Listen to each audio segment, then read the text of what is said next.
Dames et messieurs, la Russie vient de rejeter l'ultimatum de 50 jours que le président Donald Trump a eu à donner à Moscou pour obtenir rapidement un cessez-le-feu. La Russie n'est plus dans la plaisanterie. La Russie, après avoir rejeté l'ultimatum, la Russie a procédé à des annonces bizarres, des annonces qui font peur, qui font très très peur. Et ces annonces justifient la raison pour laquelle les Occidentaux sont en train de passer à une autre phase de réarmement absolu de l'Ukraine. Donald Trump ne comprend plus rien. Il donne un ultimatum, ça reste zéro. Oui. Alors, allons-y directement dans les profondeurs, mesdames, mesdemoiselles et messieurs. Oui. Parce que la Russie a une technique de gérer la géopolitique internationale qui est très intéressante et qui devra être enseignée dans des facultés. Hein? Ça doit être enseigné dans le cadre des relations internationales. Parce que la Russie, évidemment, est d'une stratégie inédite. Avant d'aller dans les profondeurs, je vous demande humblement de partager la vidéoconférence. Il faut la partager au maximum. Mettez beaucoup de cœur, beaucoup de likes. Et n'oubliez pas surtout de laisser toujours un avis en commentaire. Allons-y dans les profondeurs. Selon l'information officielle et selon la déclaration officielle, j'allais dire, la Russie considère cet ultimatum. La Russie qualifie cet ultimatum de menace inacceptable. Pour la Russie, c'est une menace inacceptable. La Russie ne peut pas l'accepter. Alors, Moscou qui a qualifié la demande de Donald Trump d'un cessez-le-feu en Ukraine dans un délai de 50 jours de menace inacceptable. Cette terminologie indique que la Russie perçoit cette proposition comme une ingérence coercitive. Pour la Russie, c'est une ingérence coercitive, c'est une pression, c'est une force qu'ils veulent exercer sur la Russie. Et donc, la Russie estime que l'ingérence coercitive n'a pas sa place dans la résolution du conflit russo-ukrainien. L'ingérence coercitive n'a pas sa place dans la résolution du conflit russo-ukrainien. Et la Russie continue de rester ferme face à la pression. Les Russes disent qu'ils ne céderont pas à la pression. Le Kremlin a clairement signifié qu'il ne céderait pas à cette pression et que de telles initiatives extérieures ne modifieraient pas sa position. Neva, la Russie reste ferme, la Russie reste décidée. La Russie dit qu'elle ne cédera pas. Le ministre des Affaires étrangères russe, Sergei Lavrov, voilà, puisque c'est de lui qu'il s'agit, a indiqué que son pays était capable de faire face à de telles menaces. Nous connaissons tous Sergei Lavrov. Il dit que la Russie est habituée à de telles menaces. La Russie peut faire face à une telle menace. Mais la Russie ne cédera jamais. Qu'une force extérieure donne des ordres à la Russie. D'abord, les Russes ont la culture selon laquelle on ne parle pas comme ça à la Russie.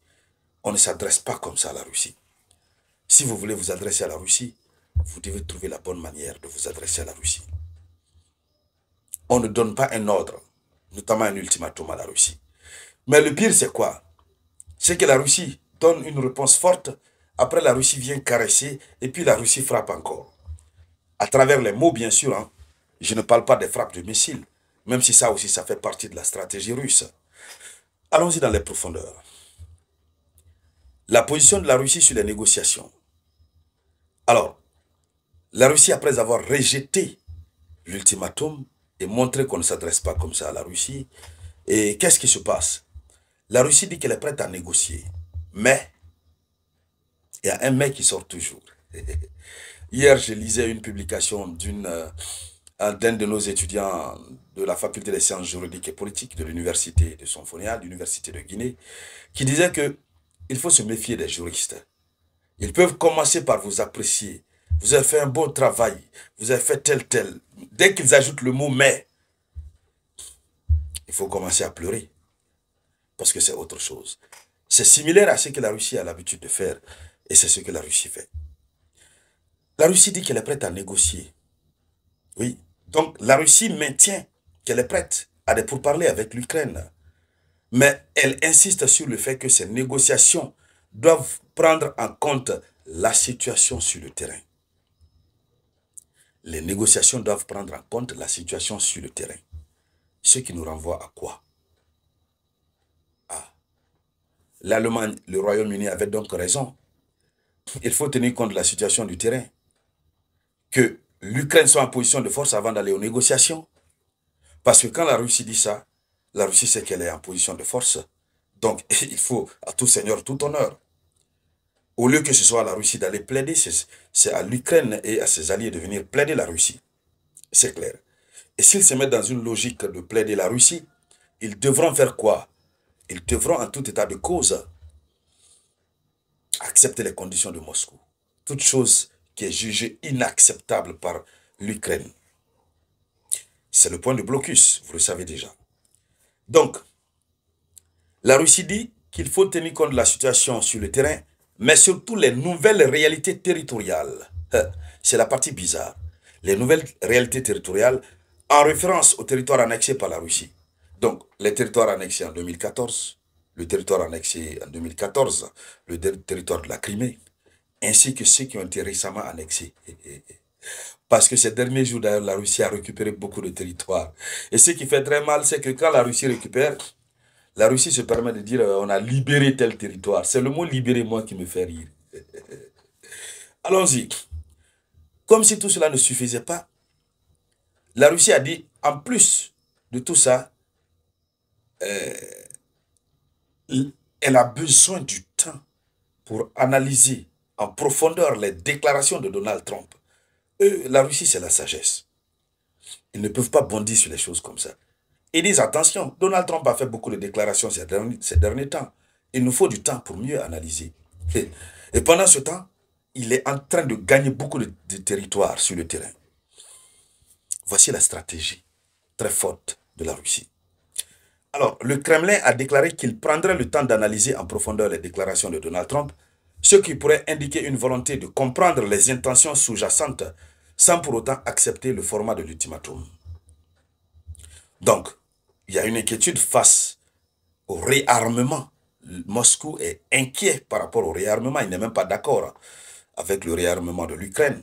Moscou a exprimé sa préoccupation que le réarmement massif de l'Ukraine annoncé en parallèle par l'OTAN et les États-Unis puisse être interprété non pas comme un signal de la fin du conflit, mais comme un signal de poursuite de la guerre. Donc, la même rhétorique revient toujours. Quand on réarme l'Ukraine, ça fait mal à la Russie. Et la Russie interprète cela comme étant, oui, ils sont en train de le faire pour continuer la guerre. Pendant ce temps, ils demandent la paix. Alors, donc voici la réponse de la Russie. Et donc, ça fait bizarre, même s'il y a des pourparlers qui sont confirmés. Il y a des pourparlers entre la Russie et l'Ukraine qui sont prévus pour le 23 juillet, donc dans 2 jours. Mais vraiment, on ne sait pas à quoi cela va aboutir. Ça risque d'être encore un autre échec, parce que la Russie est inflexible sur sa position. L'Ukraine aussi est inflexible sur sa position. Et donc, mesdames, mesdemoiselles et messieurs, c'était ça la une de l'actualité. Merci de la partager au maximum. Je vous reviens tout à l'heure avec de nouvelles actualités. C'était la voix de votre unique samouraï.